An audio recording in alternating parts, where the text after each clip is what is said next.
போலி சாமியர்கள், போலி மதகுருக்கள், போலியான அவதாரங்கள் இப்போது உலா வருகின்றன.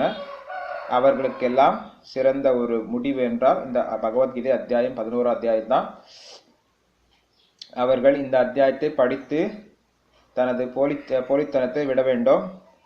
இந்த போலியாக மக்களை ஏமாற்றி தன்னைத்தானே கடவுளை பிரகடனப்படுத்திக் கொள்ள போலி சாமியர்கள் இந்த பகவத்கீதை அத்தியாயத்தை 11ஆம் அத்தியாயத்தை படித்து தன் வாழ்க்கையை சரிப்படுத்திக் கொள்ள வேண்டும். இது ஏமாற்று வேலைகள் நிறுத்திவிட்டு பகவான் கிருஷ்ணருக்கு தொண்டில் அவர் ஈடுபட வேண்டும். பௌதீக பிரபஞ்சங்களை தோற்றுவிக்கும் மகாவிஷ்ணுவிற்கும் அவரே மூல காரணம். கிருஷ்ணரே எல்லா காரணங்களுக்கும் காரணம் என்பதை இந்த அத்தியாயம் தெளிவாக காட்டுகின்றது. ஸோ பல்வேறு அவதாரங்கள் பகவான் கிருஷ்ணர் எடுத்துக்கொள்கிறார். குண அவதாரம், லீலா அவதாரம், மன்வந்தர அவதாரம். பகவான் கிருஷ்ணர் அவதாரத்திற்கு எல்லையே கிடையாது. அவர் எங்கெங்கெல்லாம்